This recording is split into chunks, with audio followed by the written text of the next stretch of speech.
Aksi nyata PMM.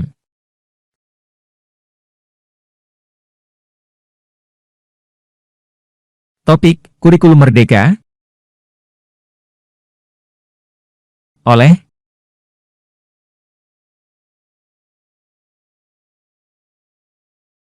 Dedi Agus Mustafa, SPD, SD. SD Negeri Workendik.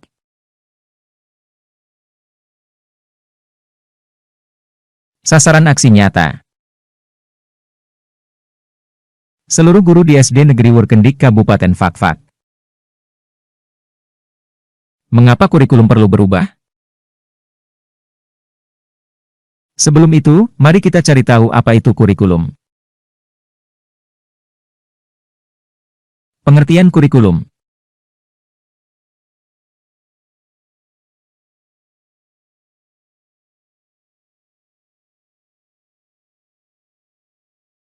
Kurikulum berisi kumpulan rencana, tujuan, dan materi pembelajaran, termasuk juga metode pengajaran yang akan menjadi pedoman bagi setiap pendidik untuk mencapai tujuan pembelajaran secara efektif.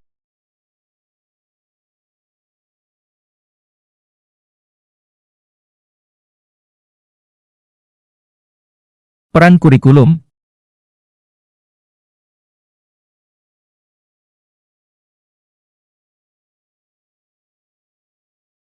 Peran konservatif kurikulum dimaksudkan sebagai sarana untuk menanamkan nilai-nilai warisan budaya yang masih relevan kepada generasi sekarang, khususnya pelajar sebagai generasi muda Indonesia.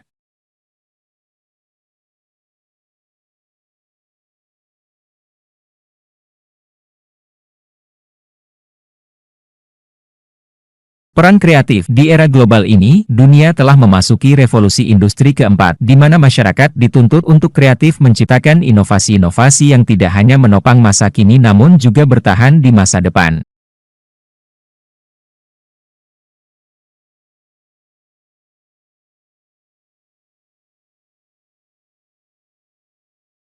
Peran kritis dan evaluatif. Keunggulan akan bertahan, sementara peran biasa-biasa saja akan digantikan. Oleh karena itu, dalam kurikulum segala upaya dirancang untuk membentuk karakter siswa agar kritis dan evaluatif.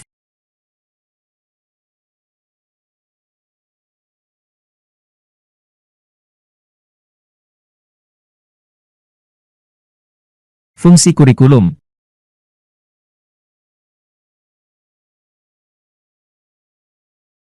Bagi guru, sebagai pedoman dalam mengajar siswa. Kurikulum memberikan pedoman yang jelas tentang proses pengajaran serta isi yang harus disampaikan kepada siswa.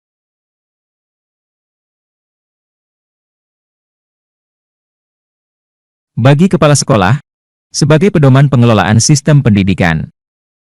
Sebagai standar pengawasan dan sebagai indikator keberhasilan pembelajaran.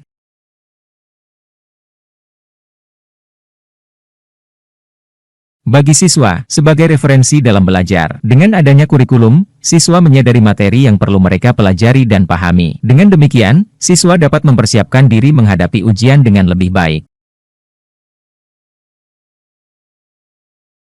Bagi orang tua, sebagai pedoman dalam memantau siswa. Pemahaman orang tua terhadap kurikulum dapat menentukan pola pendidikan dan tercapainya keberhasilan kurikulum pendidikan bagi seorang anak.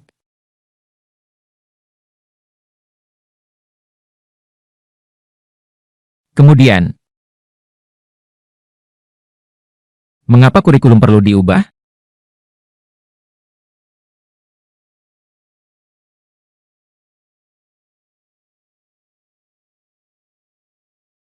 Mengapa kurikulum perlu diubah?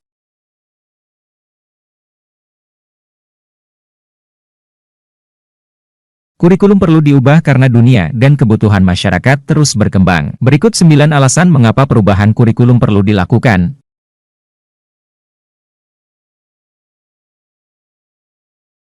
1. Membangun relevansi dengan dunia nyata. Kurikulum perlu diperbarui agar lebih selaras dengan tuntutan dunia nyata dan perkembangan zaman. Dengan menyegarkan kurikulum, siswa akan memperoleh keterampilan dan pengetahuan yang relevan untuk menghadapi tantangan masa depan.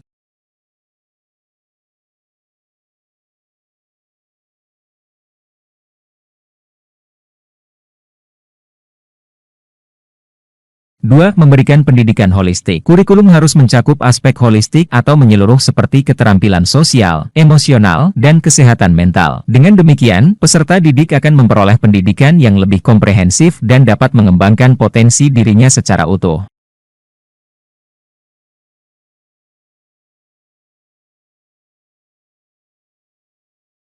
3. Mendorong kreativitas dan inovasi. Kurikulum yang direvisi dapat mengintegrasikan metode pengajaran yang menumbuhkan kreativitas dan inovasi. Hal ini akan membantu siswa dalam berpikir kritis, memecahkan masalah, dan menghasilkan ide-ide baru yang bermanfaat di berbagai domain.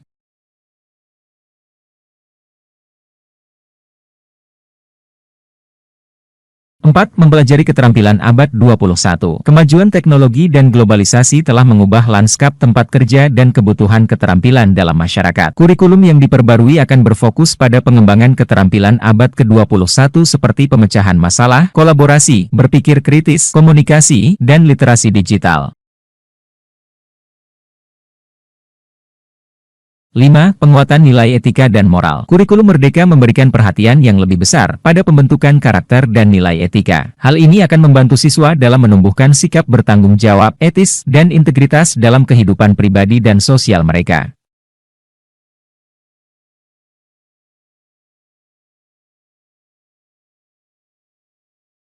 6. Mengintegrasikan teknologi secara efektif. Di era digital, teknologi sudah menjadi aspek yang tidak bisa dipisahkan dalam kehidupan kita. Kurikulum baru ini secara efektif mengintegrasikan teknologi ke dalam proses pembelajaran, mempersiapkan siswa menghadapi tantangan dan peluang yang dihadirkan oleh dunia digital.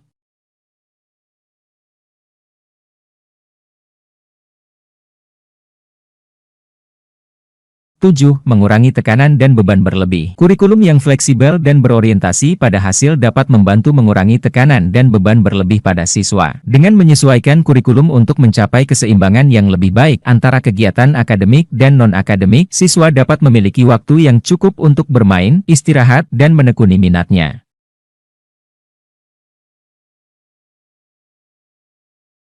8. Memperbaiki metode evaluasi. Kurikulum perlu diubah untuk mengadopsi metode evaluasi yang lebih holistik dan komprehensif. Selain tes tertulis, pendekatan seperti proyek berbasis keterampilan, presentasi, dan penilaian berkelanjutan dapat dimanfaatkan untuk memperoleh gambaran yang lebih lengkap tentang kemampuan siswa.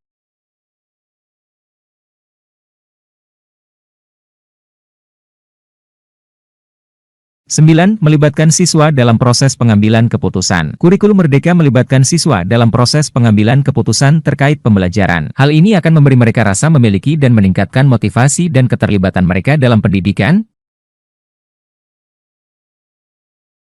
Bisakah kurikulum berubah?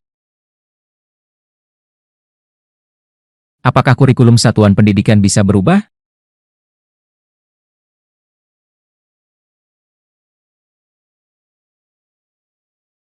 Kurikulum operasional satuan pendidikan atau KOSP bersifat dinamis. Artinya dapat dimodifikasi mengikuti perubahan dan perkembangan budaya dan zaman. Selain itu juga menyesuaikan dengan zaman sekarang yang telah disesuaikan dengan lingkungan geografis.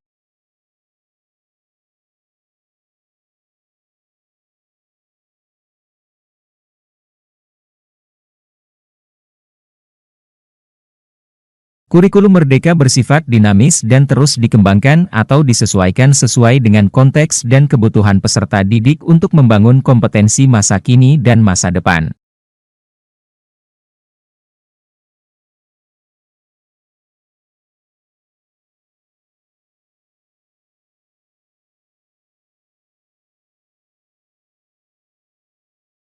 Bagaimana cara mencapainya?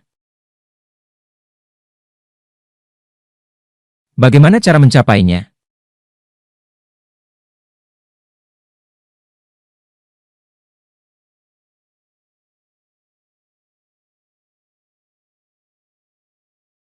Perubahan kurikulum memerlukan waktu dan komitmen dari berbagai pihak,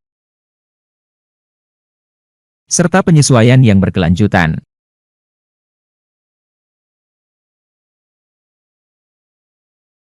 Keterlibatan pemangku kepentingan dan pendekatan terencana merupakan kunci keberhasilan mewujudkan perubahan kurikulum.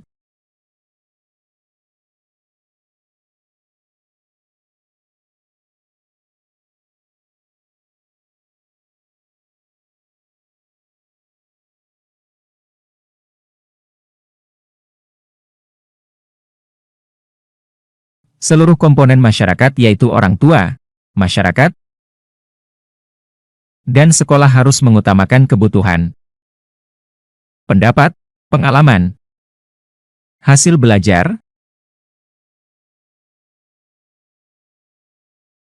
dan kepentingan peserta didik dalam pengembangan kurikulum karena kurikulum dirancang untuk kebutuhan peserta didik.